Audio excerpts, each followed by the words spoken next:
Salut YouTube, c'est JP de Top Factory. Qui ne s'est pas un jour retrouvé nez à nez avec ce genre de petites bêtes à 8 pattes? Elles sont parfois petites, parfois énormes, parfois poilues. Les araignées sont divisées entre des milliers d'espèces différentes, mais s'il y a bien une chose qu'elles ont en commun, c'est bien de faire vraiment peur à certaines personnes. Alors, pensez-vous que ça soit justifié? Les araignées sont-elles de véritables monstres sanguinaires qui ne pensent qu'à vous faire du mal? C'est ce qu'on va voir aujourd'hui dans le top 10 des idées reçues sur les araignées. Je vous invite à rester jusqu'au bout. J'ai un petit message pour vous en fin de vidéo.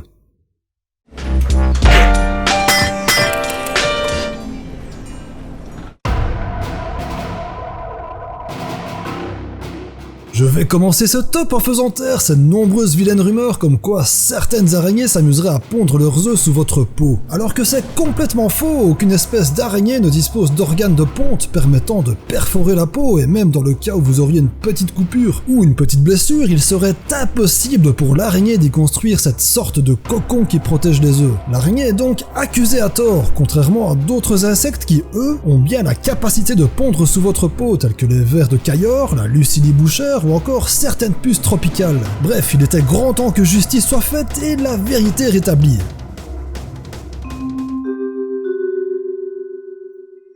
Beaucoup répondent insectes quand on leur demande de classifier les araignées, alors qu'ils sont totalement à côté de la plaque. Les araignées sont en fait des arachnides, tout comme les scorpions et les acarias. Vous pourrez noter également l'absence d'antennes chez les araignées, contrairement aux insectes qui en possèdent généralement 2, et qui s'en servent comme organes sensoriels, mais la plus grosse différence se situe surtout au niveau du nombre de pattes. Les insectes en possèdent 6, tandis que les araignées en ont 8. Le seul point commun qu'on pourrait noter entre ces deux classes animales est qu'ils font partie tous les deux du groupe des arthropodes, qui englobe pas moins de 1 500 000 espèces différentes, telles que les mille-pattes ou même les homards. Alors à l'avenir, si vous ne voulez pas froisser la prochaine araignée que vous croiserez, évitez de la traiter d'insecte, qui sait, elle pourrait peut-être mal le prendre.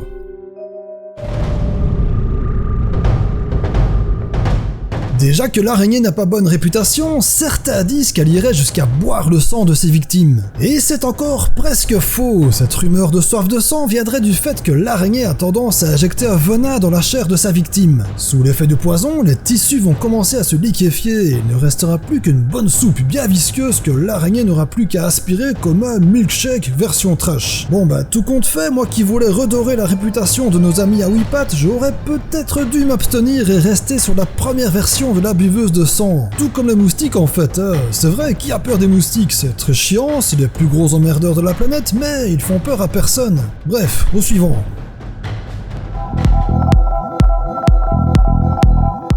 Je me suis fait piquer par une araignée. Je suis sûr que n'importe qui d'entre vous a déjà entendu cette phrase. Alors que si vous faites bien attention, une araignée n'a pas de dard comme les abeilles ou les guêpes, mais 2 organes appelés chélicères. Ce sont 2 grands appendices au niveau de la bouche de l'animal qui se terminent par des crochets qui aideront principalement à injecter le venin dans la proie. Et c'est à cause de leur forme caractéristique qu'on préférera le terme de morsure lorsqu'on parle d'une attaque d'araignée. Bien que ces fameux crochets ne sont pas à confondre avec des dents qui ne lui seraient d'aucune utilité étant donné que les proies sont liquéfiées avant d'être aspirées par l'araignée.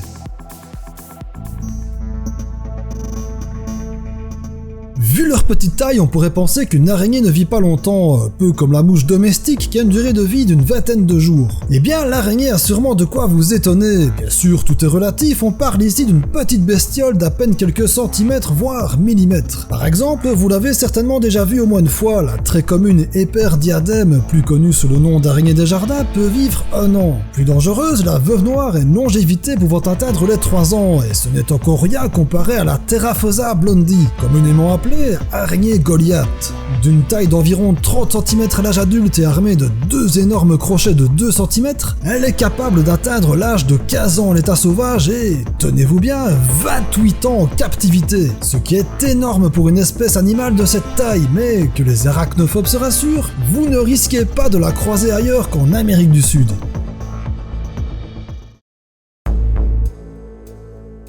Encore une rumeur qui pourrait en faire flipper plus d'un. Il paraîtrait qu'on avalerait un certain nombre d'araignées durant notre sommeil. Plusieurs chiffres ont été lancés, ça peut aller de 2, 3, 4, voire plusieurs dizaines d'araignées avalées sur toute une vie. Selon Rod Crawford, spécialiste des arachnides du Burke Museum de Seattle, il serait quasiment impossible qu'une araignée se glisse dans votre bouche pendant votre sommeil et que vous l'avaliez. Pourquoi ? De 1, une araignée aime la tranquillité et évitera donc de se faire une petite excursion dans un lit avec une gigantesque créature qui peut bouger dans tous les sens. De 2, il faudrait aussi que votre bouche soit ouverte pendant votre sommeil, ce qui n'est pas le cas de tout le monde. Et de 3, une araignée ne supporte pas du tout le souffle chaud, parfois odorant, qui sort de votre bouche. Alors de là à s'installer directement à la source, il faudrait vraiment qu'il y manque des neurones dans la bestiole. Ce qui baisse les chances d'avaler une araignée pendant votre sommeil à pratiquement 0%.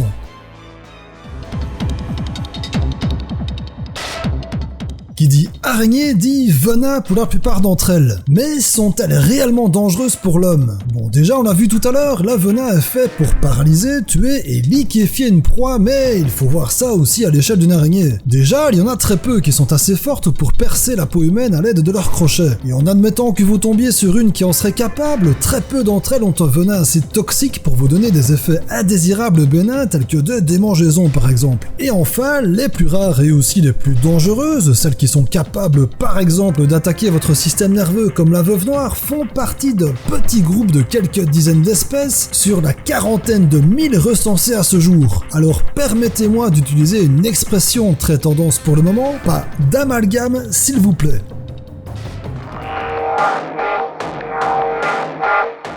Ah, quelle douce sensation de ne pas faire gaffe et de se prendre une toile d'araignée en pleine face. Cette substance collante autour des oreilles, les fils qui se mêlent dans les cheveux, que du bonheur. Bref, une toile d'araignée, c'est tout fin, ça colle et ça donne une certaine impression de fragilité. Eh bien, détrompez-vous, la soie d'araignée qui compose la toile est en fait une matière ultra résistante. Et le mot est faible. Imaginez un câble en acier de 5 mm d'épaisseur et un fil de soie d'araignée de la même taille. Accrochez-y des objets de plus en plus lourds et c'est le câble en acier qui se cassera en premier. Pareil pour le Kevlar, connu pour être utilisé dans la réalisation de gilets pare-balles, mais aussi pour renforcer des coques de bateau, ce dernier est également moins résistant que la soie d'araignée. Ajoutez à cela le côté collant de la matière et l'optimisation de la résistance par la conception ingénieuse de la toile, il ne reste alors plus beaucoup de chance aux pauvres petits insectes pris au piège dans les filets.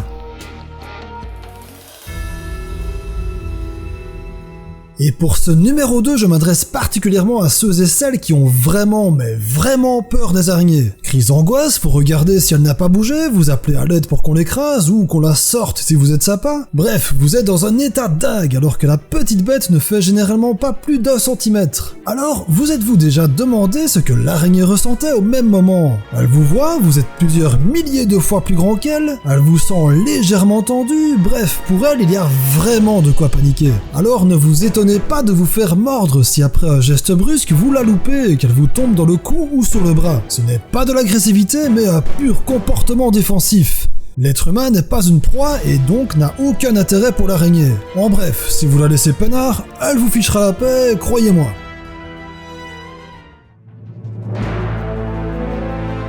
Est-ce que la taille du cerveau a de l'influence sur l'intelligence ? Des études montrent que oui, étant donné la possibilité de développer un réseau neuronal complexe. Alors, qu'en est-il des araignées ? Est-ce qu'on doit en déduire que des animaux si petits soient dénués d'intelligence ? Il y a de quoi en douter quand on voit certaines techniques de chasse de certaines espèces d'arachnides, comme l'araignée bolas, qui fabrique une petite boule collante parfumée suspendue au bout de fils de soie, afin d'attirer des papillons de nuit. Une fois ce dernier à sa portée, l'araignée balancera la boule sur le papillon à la manière de en vue de le capturer et le dévorer. Mais ma préférée reste l'araignée Deinopis, qui se fabrique une sorte de filet en soie d'araignée qu'elle tiendra au bout de 4 de ses pattes. Les 4 autres lui serviront à se suspendre jusqu'à ce qu'un insecte passe en dessous d'elle. L'araignée se jettera aussitôt filet en avant tel un gladiateur capturant son ennemi et ne lui laissera aucune chance de s'en échapper. Ces techniques de chasse font bien sûr partie d'un certain patrimoine génétique, mais cela reste tout de même ingénieux et il faut avouer que ça force le respect.